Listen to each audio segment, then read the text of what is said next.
شروع اپنی، خدا رہے راضی ہے یہ آرزو اپنی، کھلے آنکھ صلی اللہ کہتے کہتے، کھلے آنکھ صلی اللہ کہتے کہتے۔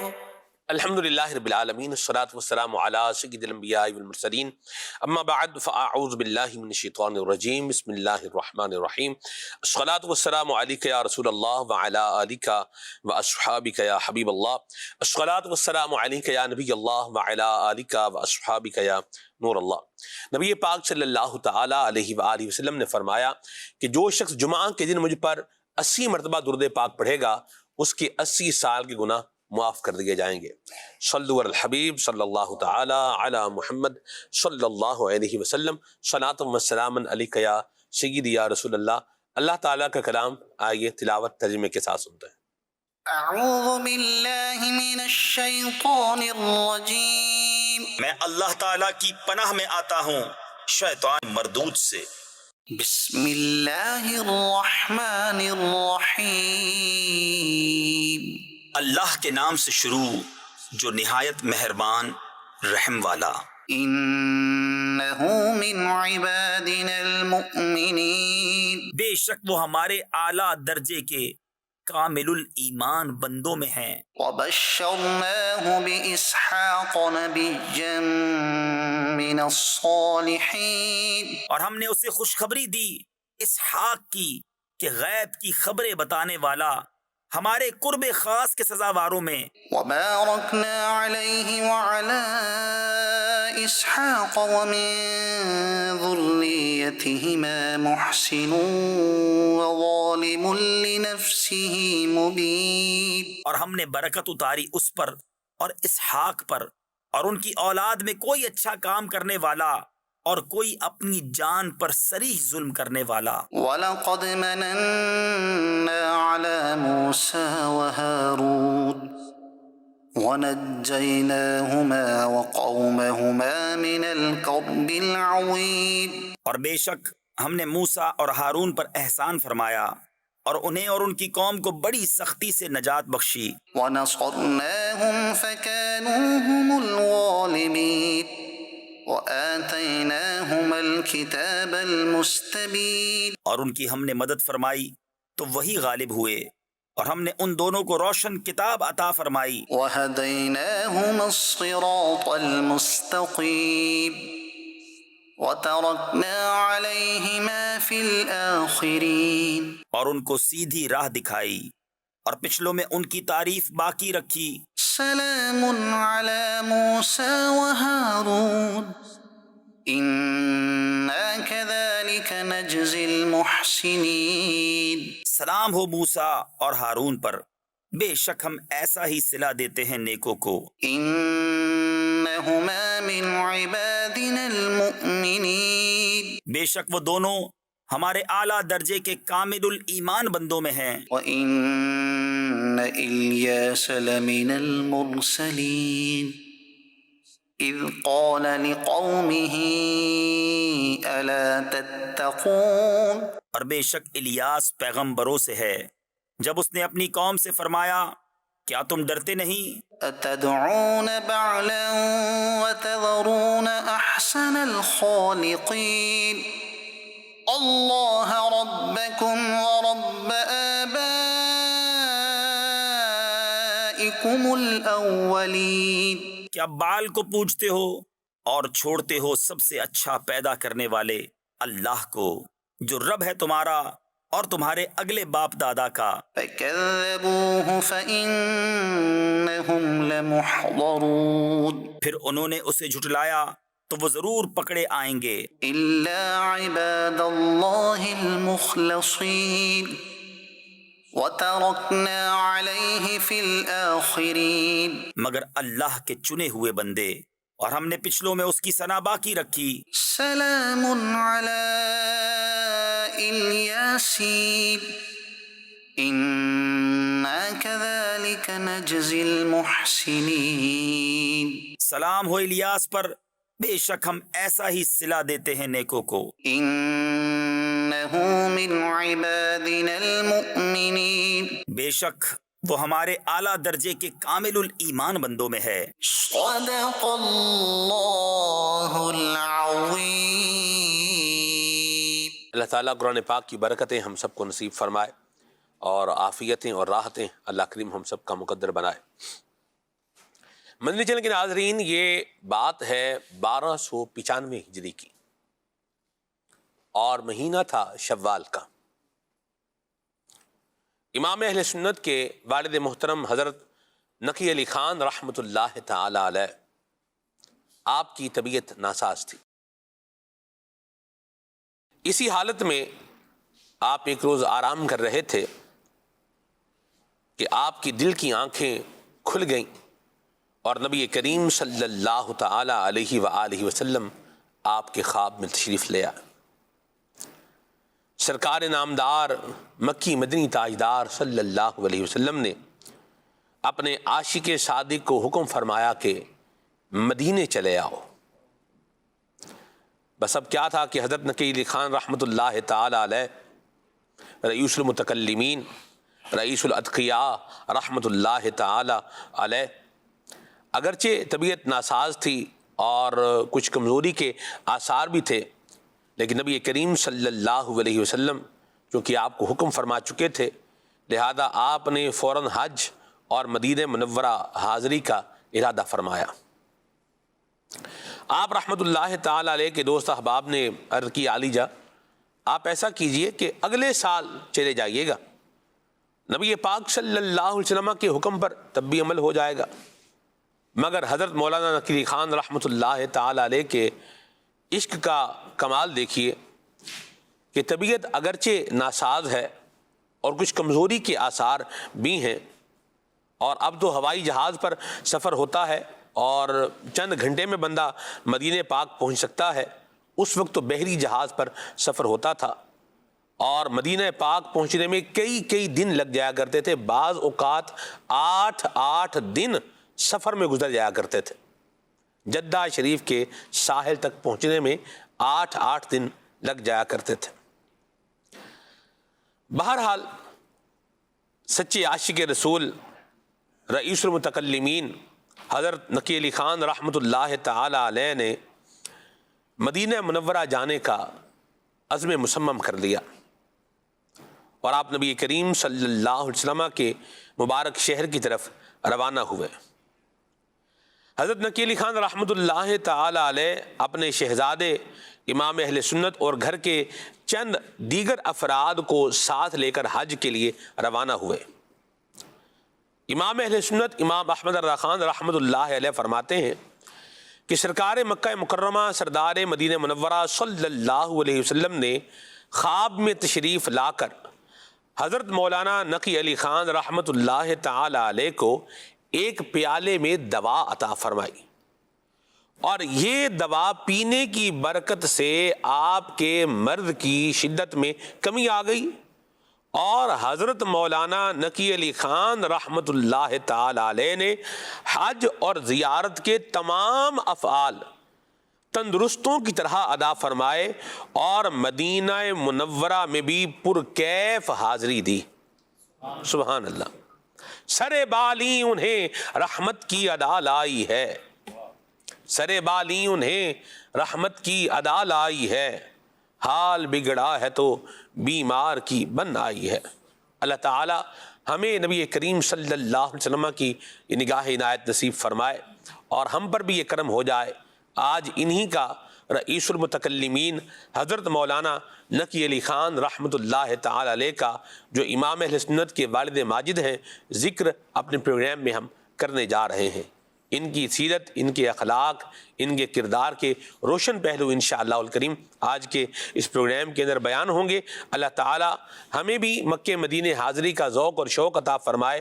اور جو ایک بات اور بڑی اہم یہاں سے سیکھنے کو ملی کہ اگر طبیعت میں یوں بولیے کہ نشاط نہ ہو یا کوئی یوں بولیے کہ بیماری کے آثار اگر کچھ نمایاں ہوں تو اپنے عزیز و اقارب کے ساتھ سفر کرنا چاہیے، یہ یاد رکھنا چاہیے۔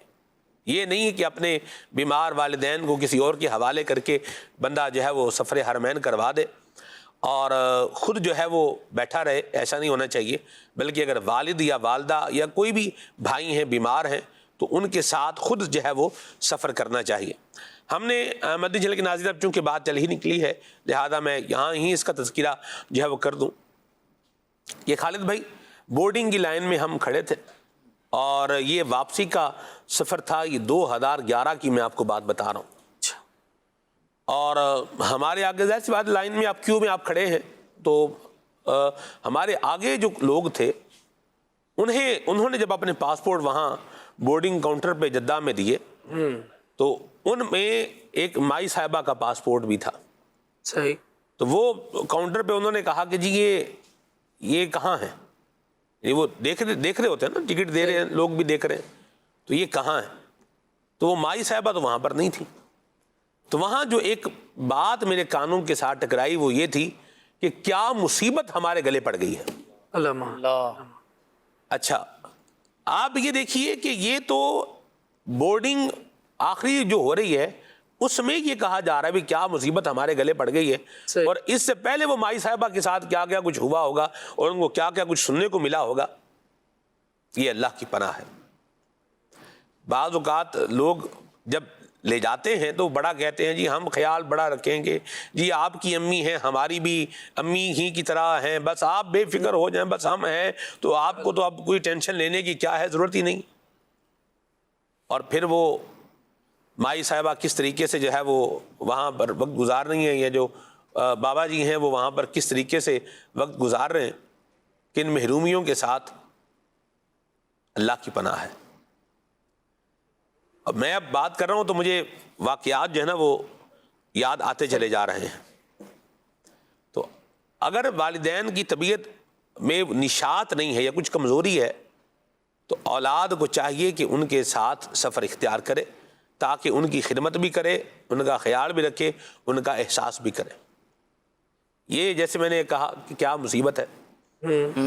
اب میں آپ کو حج 2024 کی بات سناتا ہوں۔ صحیح۔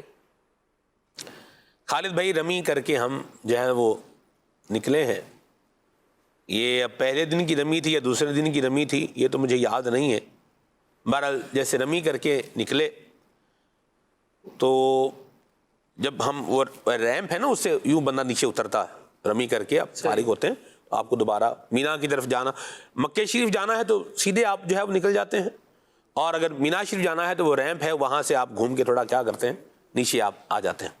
ٹھیک ہے۔ تو ہم وہاں سے تھوڑا گھوم کے جب نیچے ادھر اترے تو وہاں ہمارے قافلے کے کچھ لوگ وہاں موجود تھے۔ اچھا اس میں جو ہے وہ ماں اور بیٹا تھے، بچہ ماشاءاللہ جو ہے نا وہ جوان تھا، اور والدہ کا جو معاملہ ہے وہ ان پر ذوف کے آثار جو ہے وہ نمایاں تھے۔ صحیح۔ تو ایک تو ان کی گرمی سے طبیعت کچھ جو ہے وہ کیا ہو گئی، مطلب اس ناساز سی ہوئی، تو بہرحال انہوں نے اپنے پاس رکھا ہوا تھا کہ بھئی کس طرح ہم نے اپنی انرجی جو ہے وہ گین کرنی ہے۔ صحیح۔ تو بہرحال وہ جو سلسلہ کار تھا انہوں نے وہ کچھ کیا۔ اب آپ دیکھیں بیٹا ساتھ تھا تو انہوں نے کیا کیا، انہوں نے ویل چیئر کا بندوبست کیا، اور ویل چیئر کا بندوبست کر کے جناب لے کے بحفاظت اپنی ماں کو خیر سے لے کر کے کیا ہو گئے، جہاں پہنچنا تھا اپنی منزل پر پہنچ گئے۔ یعنی یہ بات مجھے کیا رہ گئی، یاد رہ گئی۔ اب میں یہ سوچ، اب دو میں نے خواتین کا ذکر کیا نا، ایک وہ مائی صاحبہ جن کے بارے میں وہ بول رہے تھے کہ کیا مصیبت ہمارے گلے پڑ گئی، صحیح، اور ایک یہ کہ دیکھیں بیٹا ہے تو ماں کے ساتھ ہے، تو ایک تو وہ خود اپنی ماں کے ساتھ کھڑا ہے، تو یہ بھی ایک ماں کو اطمینان ہے کہ میرا بیٹا میرے ساتھ کیا ہے، کھڑا ہے۔ کھڑا ہے۔ اور دوسرا پھر جب اس کو وہ کھڑا ہے تو ظاہر سی بات ہے اس نے ان کو ریسکیو بھی کرنا ہے یا لے کے بھی جانا ہے، تو یہ سلسلہ کار بڑا ایک اچھا مجھے لگا کہ اپنی ماں کی خدمت کرتے کرتے اپنے والد، بلکہ ایک اور آپ کو یاد ہوگا عاطف بھائی، یہ 2017 کی بات ہے، تو اس میں جو ہے نا وہ ایک اسلام علم کا نام طاہر بھائی نام تھا ان کا، صحیح، ان کے والد صاحب نہ چل سکتے تھے، یعنی بالکل وہ ویل چیئر پر تھے، اب تو وہ فوت ہو گئے، اللہ ان کی بخشش فرمائے۔ آمین آمین۔ ان کے بیٹے نے خالد بھائی اپنے والد کو گویا بولے اٹھائے اٹھائے جو ہے نا وہ اللہ اللہ۔ عمرہ کروایا، ماشاء اللہ۔ یعنی جدھر گئے بچے نے اپنے باپ کو کیا رکھا ہے؟ اٹھا کے رکھا ہے، اور آپ یقین مانے دل سے ان کے لیے جو ہے دعائیں نکلتی تھیں. تو یہ جو احساس ہے اور یہ جو خیال ہے، یہ بندہ بولے کوئی اور کر لے گا، تو اللہ کرے کہ کوئی اور ہمدردی کی نگاہ سے دیکھ لے. ادھر تو لوگ لفٹ میں جو ہے وہ نہیں بیٹھے تھے دوسرے کو، صحیح. اور اللہ بس ہمیں عافیت عطا سلمان فرمائے. بھائی بات یہ ہے کہ اپنائیت نہ اپنوں سے ہے، جی اور جن کو اپنوں سے اپنائیت نہیں ہے نا، واہ واہ، تو پھر وہ بیچارے رول رہے ہوتے ہیں. اور پھر وہ جو پہلا جملہ آپ نے بیان فرمایا تھا، اس طرح کے جملے سننے کو مل رہے ہوتے ہیں. بندہ جب خود بوجھ اتار کر بھیج رہا ہے نا اگر اپنے بڑوں کو، جی خدا ناخواستہ، تو جب آپ نے بوجھ اتارا ہے تو وہ دوسرے پر بوجھ بنے گا. ایسا ہی ہے. آپ ایسا کریں کہ خدمت گزاری والا انداز لائیں. جب خدمت گزاری والا انداز ہوگا، بندہ پیش رہے گا، پھر جو خود دوسرے کے اوپر ایک طرح سے بوجھ بن رہا ہو یا دوسرے کے لیے مشکل بن رہا ہو، تو وہ خود بھی احساس کر رہا ہوتا ہے یار میں پہلے ہی ان پر اتنی مشکل بن رہا ہوں، ان کی وہ میری وجہ سے تکلیف ہو رہی ہے، تو وہ کچھ کہنے میں بھی ہچکچائے گا، شرمائے گا، جھجکے گا. تو وہ بیچارہ جو اس کنڈیشن میں جا رہا ہے، چاہے وہ سفر حرمین طیبین کا ہو یا یہاں اپنے وطن میں رہتے ہوئے ہی ایک شہر سے دوسرے شہر کا سفر ہو، بہت تکلیف میں گزرتا ہے. سفر کو تو ویسے ہی عذاب کے ٹکڑوں میں سے ایک ٹکڑا کہا گیا ہے نا. آزمائش بندہ تنہا سفر کر رہا ہوتا ہے تب بھی آ رہی ہوتی ہے، لیکن ایسا بندہ جو بیچارہ ایک طرح سے یہ محروم ہے یا کسی بھی وجہ سے معذور ہے، عام لوگوں کی طرح ایکٹیو نہیں ہے، تو وہ بیچارہ خود بھی اپنے آپ میں ایک تکلیف محسوس کر رہا ہوتا ہے، اور اس کی وجہ سے بسا اوقات دوسرے بھی تکلیف میں آ رہے ہوتے ہیں. کسی اسٹاپ پر اترے، کسی اسٹیشن پر اترے، اب اس بیچارے کے لیے ایک بندہ بالکل ساتھ کرنا پڑے گا، ورنہ آخر میں یہ ہوتا ہے کہ سب کے سب گاڑی میں بیٹھے ہوئے ہیں اور فلاں کا انتظار ہو رہا ہے. فلاں کا انتظار کیوں ہو رہا ہے؟ یا تو ان کو اچھا وہ بھی آزمائش میں ہی ہے، ایسا نہیں ہے کہ وہ جان بوجھ کے تکلیف دے رہا ہے، یا تو اب اس کو اپنے ضعف کی وجہ سے، کمزوری کی وجہ سے گاڑی مل نہیں رہی. سارے حرمین طیبین کا جیسے سفر ہے تو ایک ہی جیسے لباس میں ہیں، اب اسے اپنے لوگ پہچان میں نہیں آ رہے، گاڑیاں ہیں وہ ایک جیسی کھڑی ہیں، اب گاڑی پہچان میں نہیں آ رہی. تو یہ بہت سارے سٹیپس ہیں جن پر پریشانی ہو سکتی ہے، لیکن اگر کوئی ہاتھ تھام کر مشکل راہوں میں بھی چلنے والا ہو تو پھر مشکلات کو وہ آسان بنا دیتا ہے. سبحان اللہ. اللہ ہمیں یہ اچھی باتیں سیکھنے کی توفیق عطا فرمائے. حضرت نقی علی خان رحمۃ اللہ علیہ کے مزار پر انوار پر اللہ پاک اپنی کروڑ رحمتوں کا نزول فرمائے کہ جن کا ذکر ہو رہا ہے تو مکہ مدینے کی باتوں اور یادوں کا معاملہ بھی ساتھ چل رہا ہے. عدنان شیخ بھائی ہمارے ساتھ ہیں، آئیے ان سے کلام سن دیں. صلو علی الحبیب صلی اللہ تعالی علی محمد صلی اللہ علیہ وسلم. صلی اللہ علی محمد صلی اللہ علیہ وسلم. صلی اللہ علی محمد صلی اللہ علیہ وسلم. صلی اللہ علی محمد صلی اللہ علیہ وسلم. صلی اللہ علی محمد صلی اللہ علیہ وسلم. مجھے در پہ پھر بلانا مدنی مدینے والے، مجھے در پہ پھر بلانا مدنی مدینے والے. میں عشق بھی پلانا مدنی مدینے والے. صلی اللہ علی محمد صلی اللہ علیہ وسلم. صلی اللہ علی محمد صلی اللہ. ہمارا بگڑا ہوا کام بن گیا ہوگا، ہمارا بگڑا ہوا کام بن گیا ہوگا. گناہگار پہ جب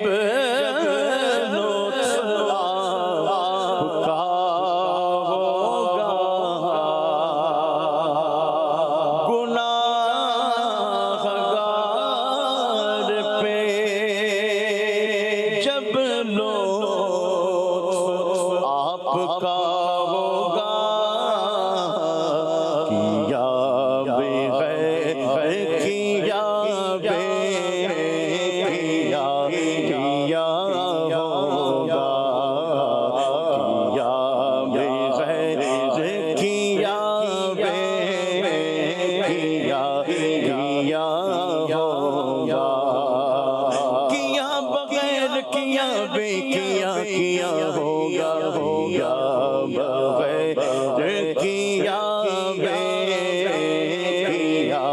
کیا ہوگا۔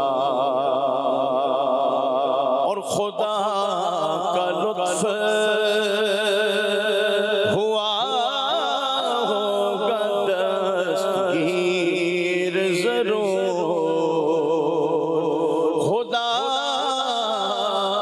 کا لطف ہوا ہوگا دستگیر ضرور، جو گرتے گرتے تیرا نام لے لیا ہوگا، جو گرتے گرتے تیرا نام لے لیا ہوگا، کہ روک لیتی ہے آپ کی نسبت تیر جتنے بھی ہم پہ چلتے ہیں، یہ کرم ہے حضور کا ہم پر، آنے والے عذاب ٹلتے ہیں، اب ہمیں کیا کوئی گرائے گا، ہر سہارا گلے لگائے گا، ہم نے خود کو گرا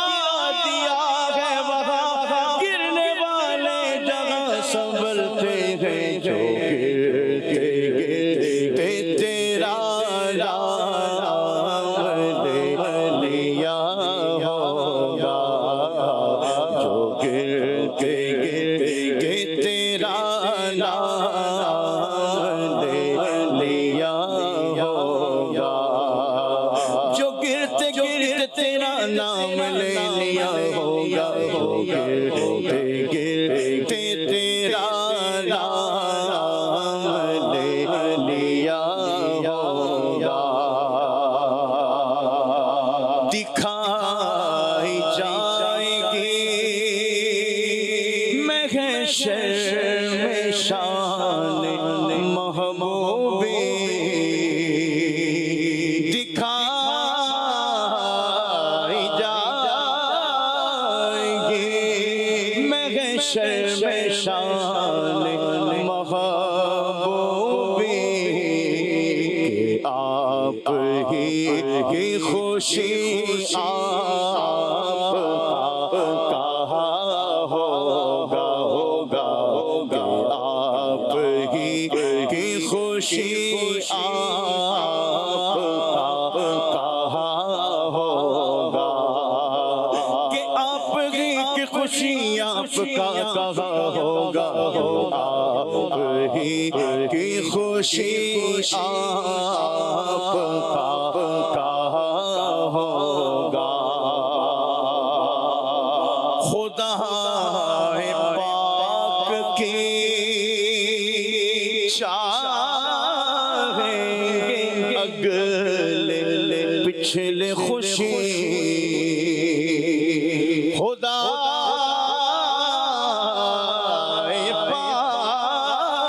پاک کی چاہیں اگلے پچھلے خوشی،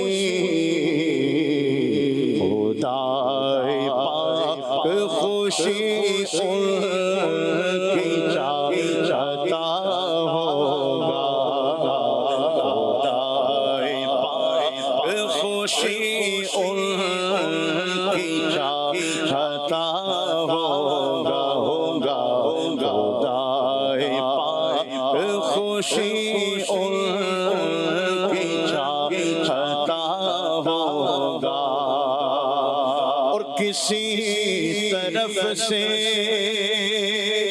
صدا آئے گی، حضور آؤ یا رسول اللہ،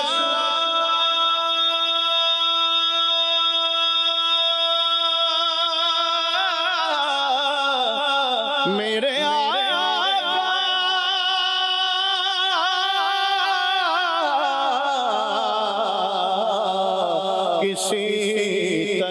سے صدا آئے گی حضور نہیں تو دم میں غریبوں کا فیصلہ ہوگا نہیں تو دم میں غریبوں کا فیصلہ ہوگا کوئی کہے گا دعائی ہے یا رسول اللہ کوئی کہے گا دعائی ہے یا رسول اللہ تو کوئی تھام کے دامن مچل گیا ہوگا تو کوئی تھام کے دامن مچل گیا ہوگا تو کوئی تھام کے دامن مچل گیا ہوگا کوئی تھام کے دامن مچل گیا ہوگا شکی صفا ہو میرے حال کی خبر کر دو شکی صفا ہو میرے حال کی خبر کر دو کوئی کسی سے یہ رو رو کے کہہ رہا ہوگا کوئی کسی سے یہ رو رو کے کہہ رہا ہوگا اور کہیں گے اور نبی اذهبوا إلى غيري کہیں گے اور نبی اذهبوا إلى غيري میرے حضور کے لب پر اللہ ہوگا میرے حضور کے لب پر اللہ ہوگا میرے حضور کے لب پر اللہ ہوگا میرے حضور کے لب پر اللہ ہوگا سنتے ہیں کہ محشر میں صرف ان کی رسائی ہے کر ان کی رسائی ہے لو جب تو بنائی ہے سب نے سب محشر میں للکار دیا ہم کو اے بے کسوں کے آقا اب تیری دعائی ہے میرے حضور کے لب پر اللہ ہوگا کہیں گے اور نبی اذهبوا إلى غيري میرے حضور کے لب پر اللہ ہوگا میرے حضور کے لب پر اللہ ہوگا میں ان کے درگاہ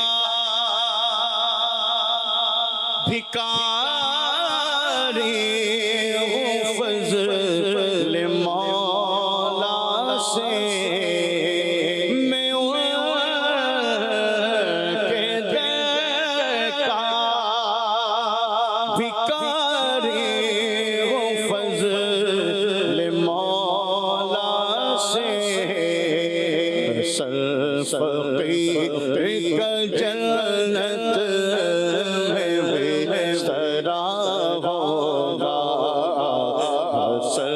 فقیر کا جنت میں بستر ہوگا، اصل فقیر کا جنت میں بستر ہوگا، اصل فقیر کا جنت میں بستر ہوگا۔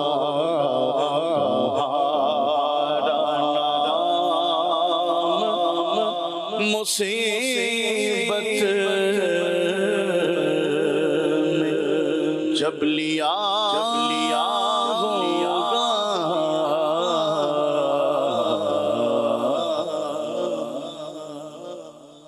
یا مرحبا، ماشاءاللہ حسن ادا خان رحمۃ اللہ تعالی علیہ کا بہت پیارا کلام۔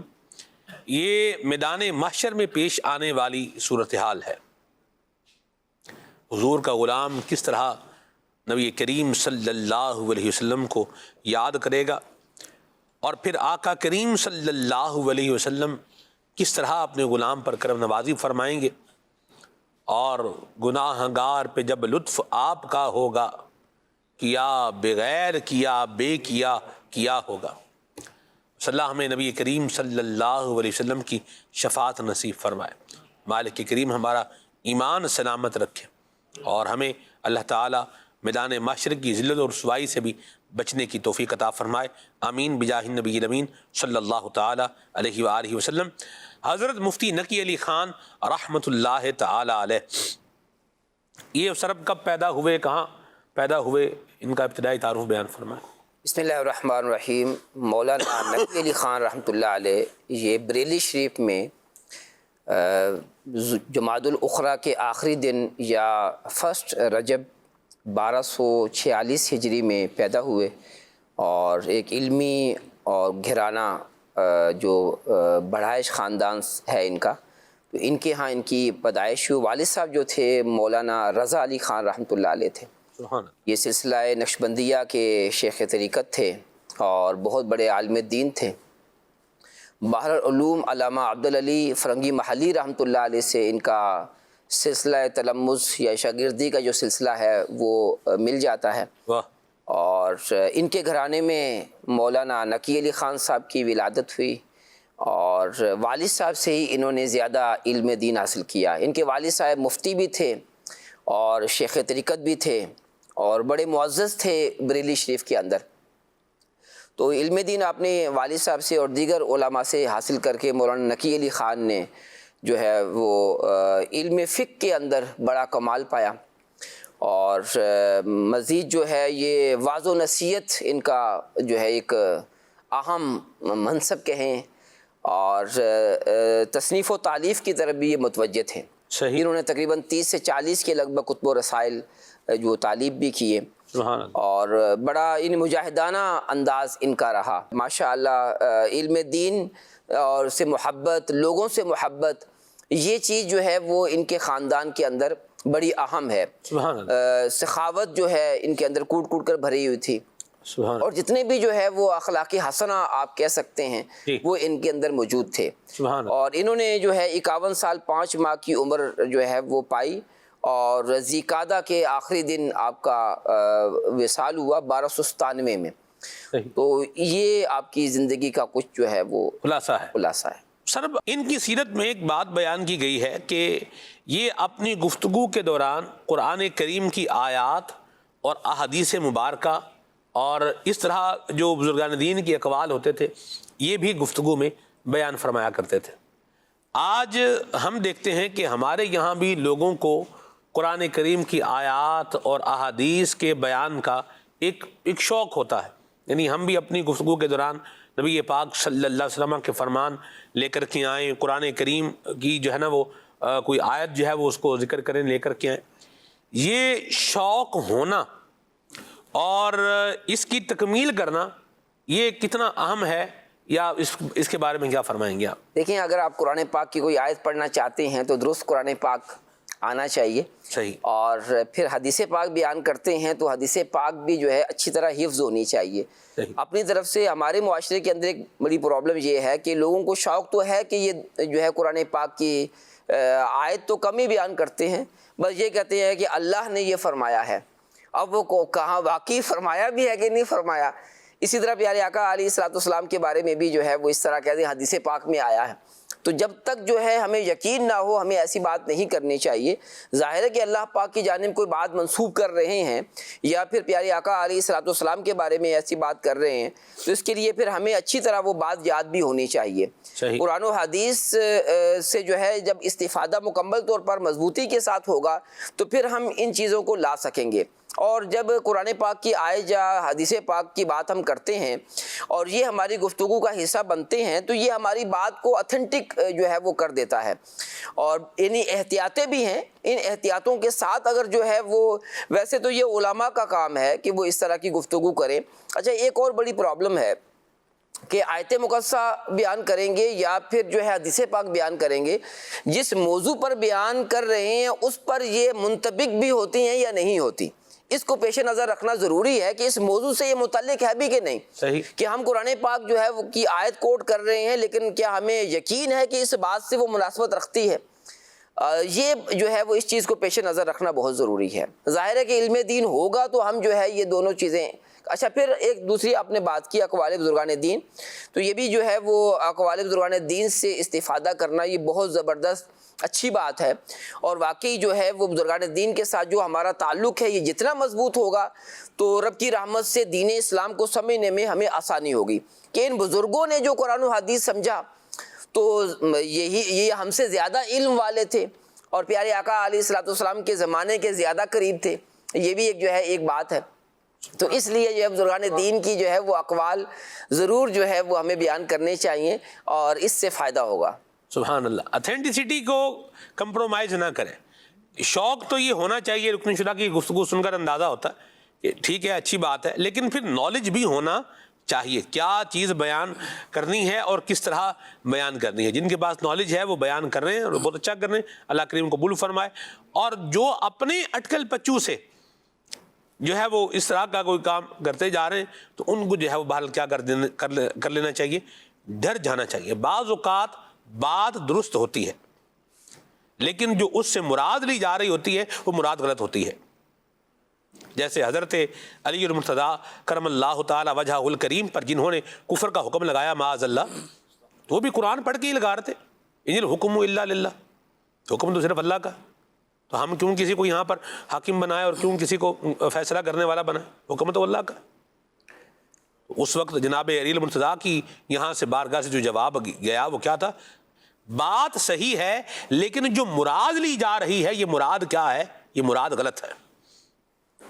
تو بعض اوقات بندہ روایت لا رہا ہوتا ہے یا آیت لا رہا ہوتا ہے, وہ بات تو آیت روایت میں جو ہے وہ تو درست ہے لیکن وہ کس سینیریو کے ساتھ ہے اور کس کانسیکوینسز کے ساتھ ہے, اور اس بات کا ہمارے جو درپیش صورت ہے اس کے ساتھ ریلیشن ہونا, یہ ایک بڑا اہم معاملہ ہوتا ہے جو بعض اوقات لوگ لیک کر جاتے ہیں.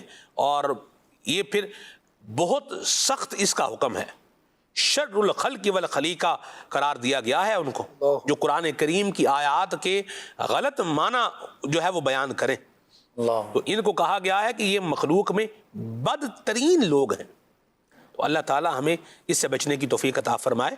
قرآن کریم کا علم, احادیث مبارکہ کا علم آپ بالکل حاصل کریں, طریقہ کار کے مطابق حاصل کریں. اور صرف اہل علم کو دیکھا ہے کہ ہم وہ محتاط ہو جاتے ہیں. خالد بھائی, عاطف بھائی بھی ساتھ ہیں ہمارے ماشاءاللہ, وہ بات کرتے ہوئے کیا کرتا ہے, بات سوچ کر بات کرتا ہے. صحیح. اور جس کو نہیں پتا اس نے کیا کرنا ہے, آپ اگر کوئی حدیث شریف آپ نے سنا بھی دی ہے تو بولیں گے حدیث ضعیف ہے. تو آیت کوئی آپ بتا دیں گے نہیں, اس کا مطلب یہ نہیں ہے, یہ ہے. بالکل 100% غلط ہو رہا ہوتا ہے.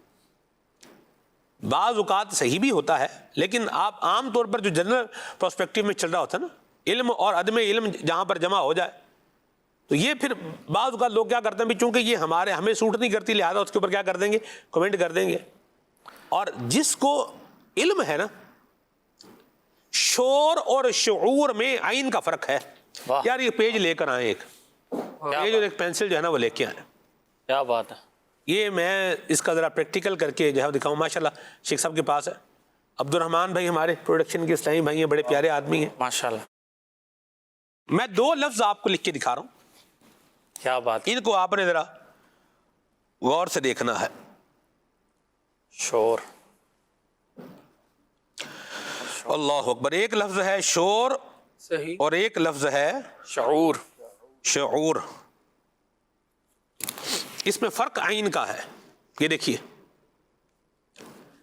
ایک یہ ہے شور اور یہ ہے شعور. فرق کس کا ہے؟ عین کا. عین کا ہے.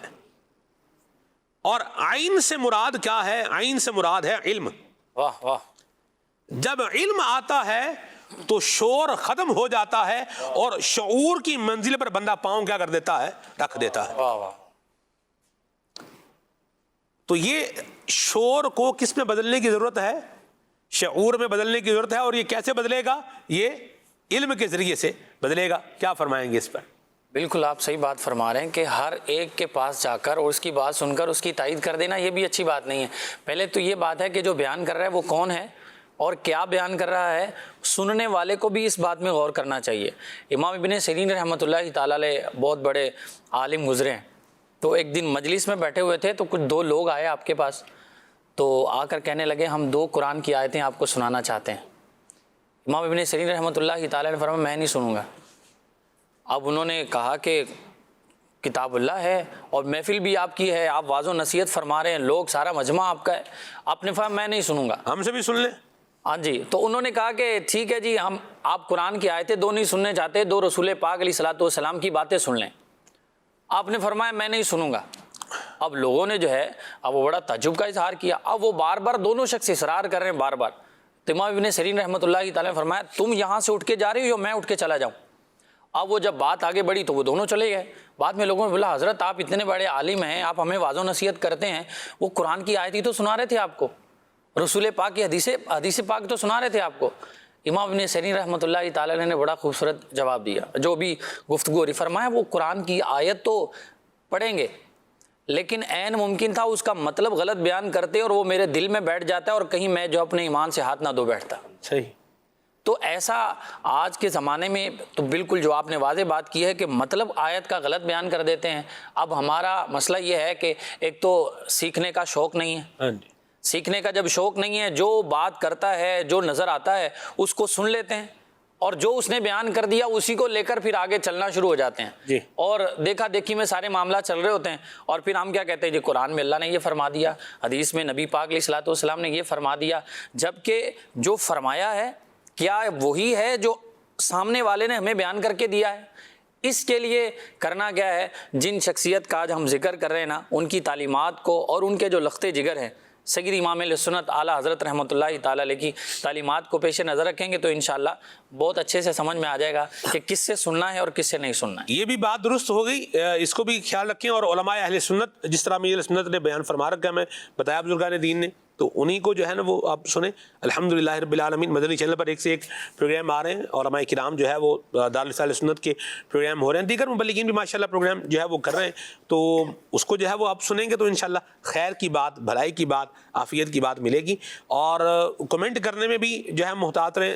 جس طرح ہر ایک کو نہیں سننا, یہ بھی ذہن بنا کے رکھیں. نمبر 2, کمنٹ کرنے کے اعتبار سے بھی کیا کرنی ہے, احتیاط ہی کرنی ہے, غلط کمنٹ جو ہے وہ نہیں کرنا.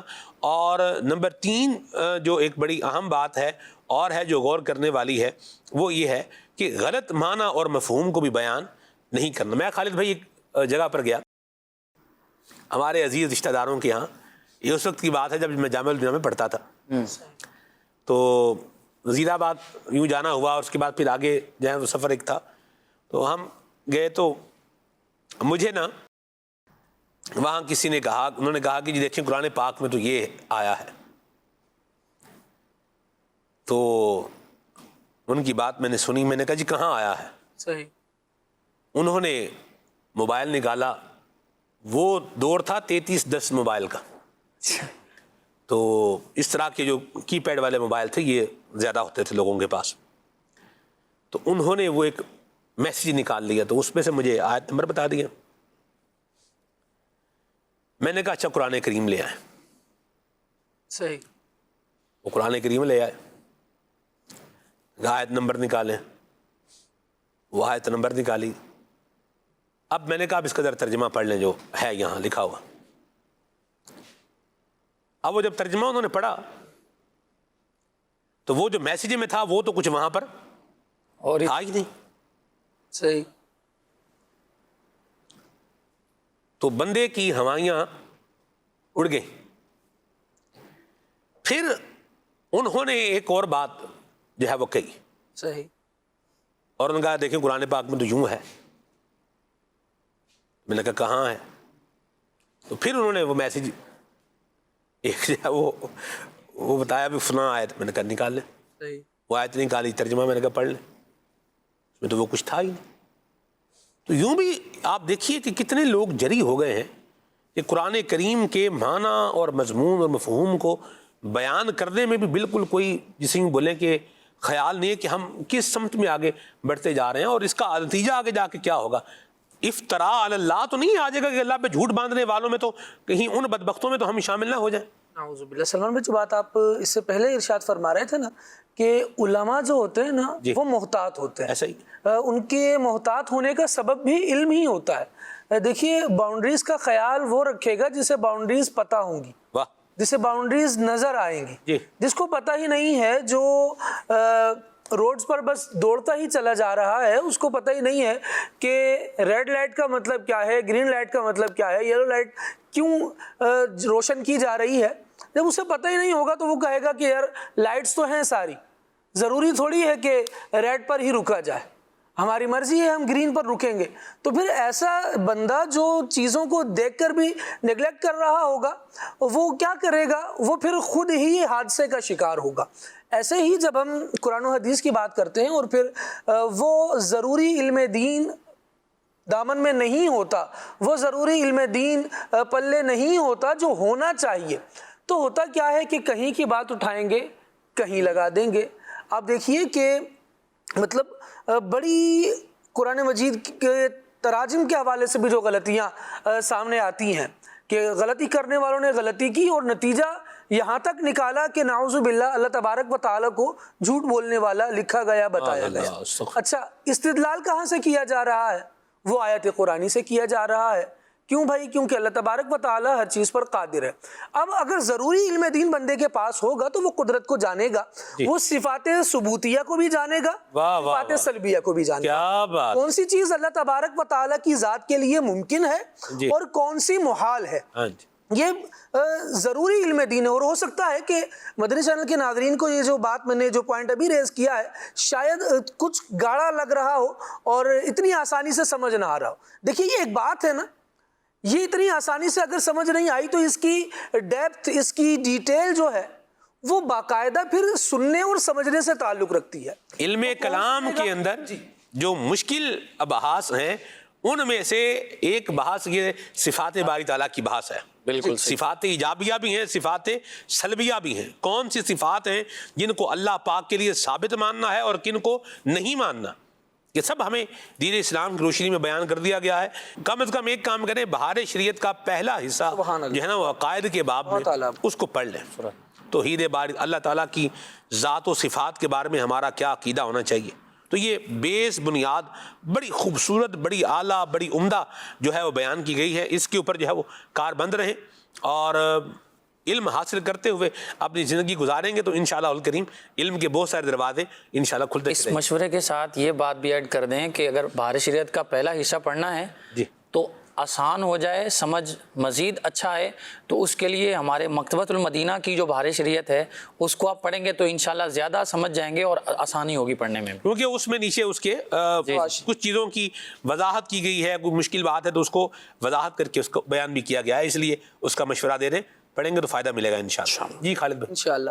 سلمان بھائی یہی بات ہے کہ جب آپ باؤنڈریز جان جاتے ہیں تو خود محتاط ہو جاتے ہیں. جب تیراک کو پتہ ہوتا ہے نا کہ میں کتنے گہرائی میں سوئمنگ کر سکتا ہوں تو پھر وہ اندازہ کر کے ہی جمپ لگاتا ہے. ایسا ہی جس کو پتہ ہی نہیں ہے کہ آگے کیا ہے, بس اس کو تو وہ بھی پانی دکھتا ہے, یہ بھی پانی دکھتا ہے اور دونوں پانی ہی ہے, تو پھر وہ اس طرح کا بندہ اپنی جان گوا دیتا ہے. وجہ یہ ہوتی ہے کہ اللہ تبارک و تعالیٰ نے جیسے واضح طور پر ارشاد فرمایا نا, قُلْ هَلْ يَسْتَوِي الَّذِينَ يَعْلَمُونَ وَالَّذِينَ لَا يَعْلَمُونَ, کیا وہ جو جانتا ہے اور جو نہیں جانتا وہ برابر ہو سکتے ہیں؟ جواب اس کا واضح ہے کہ جاننے والا اور انجان برابر نہیں ہو سکتے. یہ ہر مقام پر آپ دیکھ لیجئے, جہاں جائیں گے اس اگر قانون کو سامنے رکھیں گے تو جو جاننے والا ہوگا نا اس کا انداز الگ ہی نظر آ رہا ہوگا, وہ احتیاط بھی کر رہا ہوگا. ایک بندہ ہے جو کہتا ہے کہ جناب کلو وشربو, تو وہ کھاتا پیتا ہی رہتا ہے, اور ایک بندہ وہ ہے جس کو پتا ہے کہ مجھے بیماری کیا ہے اور کس غذا سے میری بیماری بڑھ جائے گی. تو پھر وہ بندہ, اس کو بھی پتا ہے قرآن کا حکم کلو اشربو کا ہے, لیکن اس کو یہ بھی پتا ہے کہ وَلَا تُلْقُوا بِأَيْدِيكُمْ إِلَى التَّهْلُكَةِ, یہ حکم کہ اپنے ہاتھوں سے اپنے آپ کو ہلاکت میں نہ ڈالو, یہ بھی قرآن کا حکم ہے. کلوا واشربوا ولا تسرفوا بھی ہے ذات میں, جی بالکل, حد سے نہ بڑھو. تو یہ جو ساری باتیں ہیں یہ بندے کو اعتدال میں رکھنے کے لیے ہیں. جتنی زیادہ اویئرنیس آتی چلی جائے گی اتنے ہی زیادہ بندہ محتاط ہوتا چلا جائے گا. اعلیٰ حضرت رحمۃ اللہ تعالی علیہ نے اپنے والد گرامی کے حوالے سے ایک بات ارشاد فرمائی ہے, اور یہاں بالکل وہ موضوع کے ساتھ ریلیٹ ہو رہی ہے, تو میں سوچ رہا ہوں کہ اس جزئیے کو آپ کے سامنے پیش کر دوں. اعلیٰ حضرت رحمۃ اللہ تعالی علیہ کے فرمان کا خلاصہ بیان کیا گیا حیات اعلیٰ حضرت میں. فرمایا کہ غور و فکر کی صلاحیت, اعلیٰ فہم و فراست, رائے میں پختگی جیسی مولانا نقی علی خان رحمۃ اللہ تعالی علیہ کو اللہ پاک نے عطا فرمائی, ان علاقوں میں دیکھنے کو نہیں ملتی. اللہ, عالم بہت سارے ہوتے ہیں لیکن کچھ لوگ عالم ہوتے ہیں, کیا بات ہے, دیگر کی بنسبت زیادہ جاننے والے ہوتے ہیں. اچھا, اعلیٰ حضرت رحمۃ اللہ تعالی علیہ کا یہ جو خود گھرانہ ہے, اچھا پھر اعلیٰ حضرت رحمۃ اللہ تعالی علیہ کی اولاد میں بھی دیکھ لیجئے نیچے تک, اور اجداد میں بھی اوپر تک دیکھ لیجئے, کیونکہ وہ ایک علمی حلقہ ہے. والد گرامی مفتی ہیں, دادا جان مفتی ہیں, اور جس طرح رکن شورا نے ارشاد فرمایا کہ پیر طریقت بھی ہیں. تو وہ ایک اللہ تبارک و تعالیٰ کا علم اور اس کے دین کا علم اور اس کی معرفت, یہ جو دونوں دریا, یہ جو جس کو کہیں کہ مجمع البحرین ہے یہ خانوادہ, تو یہاں پر علم بھی نظر آتا ہے اور ساتھ ساتھ عمل بھی نظر آتا ہے. یہاں پر عشق بھی نظر آتا ہے اور ساتھ ساتھ اس میں وارفتگی بھی نظر آتی ہے. یہ ساری باتیں تب ہوتی ہیں جب ایک ایسا خانوادہ ملے, جب ایسا ماحول ملے کہ جہاں پر علم کی قدردانی ہو. سبحان اللہ. اعلیٰ حضرت رحمۃ اللہ تعالی علیہ کے والد گرامی کی محافل کا جو حال بیان کیا گیا, اس میں باقاعدہ لکھا گیا کہ آپ رحمۃ اللہ تعالی علیہ کی مجلس میں آپ کے ساتھ اٹھنے بیٹھنے والوں میں بڑی تعداد علماء کی ہوا کرتی. سبحان اللہ. اسی وجہ سے پھر اعلیٰ حضرت رحمۃ اللہ تعالی علیہ کے والد گرامی کی جو گفتگو ہوا کرتی تھی, جس طرح بھی بات ہوئی کہ بات بات پر آپ کے لبوں پر قرآن کی آیات جاری ہوا کرتی تھی, احادیث مصطفیٰ صلی اللہ تعالی علیہ وآلہ وسلم پڑھا کرتے تھے, سامنے علماء موجود ہیں. اچھا, جو نئے ہیں ان کی تربیت ہو رہی ہے, وہ سیکھ رہے ہیں, ان کو ماحول مل رہا ہے. اب آج بھی دیکھیں تو جہاں جہاں دارالافتاء قائم ہوتے ہیں وہاں یہ نظام آپ کو ملے گا کہ ایک بڑے مفتی صاحب ہوتے ہیں اور ان کے ساتھ ان کے معاونین ہوتے ہیں جو خود علم کے بارے میں تلاش کر رہے ہوتے ہیں, علم کی تلاش جاری ہوتی ہے, تتبع کا سلسلہ جاری ہوتا ہے, لیکن پھر کچھ جو سیکھ لیتے ہیں, جو نئی بات پڑھ لیتے ہیں, نیا جزیہ کسی سائل کے سوال کے جواب میں اگر لکھا تو پھر وہ مفتی صاحب کو دکھاتے ہیں. بڑے جو مفتی صاحب ہیں, جو مصدق کہہ لیجئے, ان کو دکھائیں گے, رئیس الافتاء کو دکھائیں گے کہ جناب یہ دیکھیے یہ سوال ہے اور اس کے جواب میں نے یہ جزیہ لکھا ہے, اب یہ جزیہ اس سوال کے جواب میں بنتا ہے یا نہیں بنتا. دیکھیں تلاش تو کر لیا. لوگ پتہ کیا کر رہے ہیں آج کل, لوگ مفتی اعظم آج کل کچھ نئے ہی ہیں, مفتی اعظم گوگل, مفتی اعظم گوگل, جی ہاں, مفتی اعظم گوگل, مفتی اعظم چیٹ جی پی ٹی. تو وہ کیا کر رہے ہیں جناب, مفتی اعظم جیمنی, جی جیمنائی یا جیمنی جو بھی بول رہے ہیں, جی اس کی بھی ریسورسز کیا ہیں, وہ کن کی کتابوں سے لے رہا ہے, کیسے لے رہا ہے, اس سے قطع نظر. جس نے بھی اپنے آپ کو مسلمان شو کیا اور اپنی کتاب بطور مسلم بکس اس نے اپنی اپلوڈ کر رکھی ہے, جب یہ چیزیں تلاش کر رہی ہیں نا, تو وہ ان ساری ہی چیزوں کے ساتھ تلاش کر رہی ہیں. وہ پھر الگ بات ہے کہ آپ ان میں فلٹرز لگاتے چلے جائیں اور اس کے جس طرح سے یوز ہو وہ بھی آنا چاہیے, لیکن جب بندہ صرف اپنی سہولت کا مسئلہ جاننا چاہے گا تو پھر وہ فلٹر ہی نہیں لگائے گا جو اس کو اس کی نیند سے بیدار کرنے والا ہو, بلکہ وہ کہے گا جو میری طبیعت اور سہولت کے مطابق جواب آ گیا وہی صحیح ہے. پھر نہ کسی کو دکھانے کی جھنجھٹ ہے، نہ کسی سے مشورہ کرنے کی زحمت ہے، بس جو سامنے آ گیا اس پر عمل کر لے، اور پھر وہی نتیجہ آ رہا ہوتا ہے جو آپ نے ارشاد فرمایا کہ میسج کھول کر بندہ دکھا تو دے گا، لیکن یہ بات اس چیز کا ترجمہ بنتی ہے یا نہیں بنتی، یہ جاننے کے لیے پھر علماء ہی کی ضرورت پڑ رہی ہوتی ہے. اللہ ہمیں عافیت عطا فرمائے، سلامتی عطا فرمائے. قرآن کریم کا جس طرح امیر سنت نے ہمیں ایک بات بتائی ہے کہ 3 آیات ترجمہ اور تفسیر کے ساتھ یہ روزانہ پڑھنے کا معمول بنائیں، اور تفسیر سے جو بات بالکل بے نہیں درست ہے، یاد ہے، اسے کوٹ کرنے میں بھی کوئی حرج نہیں ہے، آپ بالکل کریں، لیکن اس کو ریفرنس کے ساتھ اس کو جو ہے وہ بیان کریں، اور بیان کرنے میں غلطی سے بچیں. جو جتنی ہم ساری گفتگو کر رہے ہیں اس گفتگو کا اگر آپ ایسنس نکالیں تو وہ کیا ہے، وہ یہی ہے. ایسا نہیں ہے کہ آپ فلاں جو ہے نا وہ آپ جو ہیں وہ نہیں بیان کر سکتے، یا آپ یوں نہیں کر سکتے، وہ نہیں کر سکتے. بیان کرنے میں ہم منع نہیں کر رہے، غلط بیان کرنے سے منع کر رہے ہیں. غلط بیان نہ کریں، اور ہر چیز ہر بندے کے دائرہ اختیار میں بھی نہیں ہے. کچھ لوگوں کا کام ہوتا ہے نریشن، وہ کیا کر دیں گے، اس کو مطلب ذکر کر دیں گے، بیان کر دیں گے، اٹ از اسٹیٹڈ، یہ بیان کیا گیا ہے. کچھ لوگوں کا کام ہوتا ہے انٹرپریٹیشن. انٹرپریٹیشن یہ الگ لوگوں کا کام ہے، ہر بندہ انٹرپریٹیٹ نہیں کر سکتا. میں بڑی ایک موٹی سی مثال لے کر کے بات کہتا ہوں، لا ہے نا، لا کو ہر بندہ انٹرپریٹیٹ نہیں کر سکتا. ہر بندے نے لا پر کیا کرنا ہے، عمل کرنا ہے. لا کو اس کی لیجسلیشن کرنے والے الگ، ان کا کرائٹیریا ہے، اور پھر اس لیجسلیشن کی یا اس لا کی کیا انٹرپریٹیشن ہے اس کو کرنے والے کیا ہیں، الگ، اور وہ بھی ایک مخصوص جو ہے وہ تعداد کے اندر ہی ہیں. اور باقی لوگوں کا کیا ہوتا ہے، ٹو ایکٹ اپون، اس پر کیا کرنا ہے، عمل کرنا ہے. تو یہ دنیا کا اصول قانون ہے، ہر جگہ پر ہی لاگو ہے. تو سمجھنے والی بات ہے، اللہ پاک ہمیں سمجھنے کی توفیق عطا فرمائے. اور دین بیان کرنے کا شوق ہونا چاہیے، لیکن پہلے اسے سیکھنا چاہیے. بالکل سیکھ کر کے بیان کریں، ضرور کریں. ہم بھی اللہ کی رحمت سے کوشش کر ہی رہے ہیں، اور عاطف بھائی نے بھی ماشاءاللہ 8 سال جو ہے نا وہ جامعہ المدینہ میں بھی گزارے ہیں، اور پھر اس کے ساتھ ساتھ جو ہے وہ ابھی پڑھا بھی رہے ہیں، مدرس بھی ہیں ماشاءاللہ. کون کون سے درجے کو پڑھا رہے ہیں عاطف بھائی؟ لگ تو جو عالم کورس کے ابتدائی 5 درجات ہوتے ہیں جی، ان میں جو ہے وہ تدریس کا سلسلہ ہے. ماشاءاللہ. کیا کیا پڑھا رہے ہیں؟ کچھ فقہ کی کتب ہیں، اور کچھ سیرت کی کتابیں ہیں، اور کچھ فنی میں کتابیں. کیا کیا پڑھا رہے ہیں؟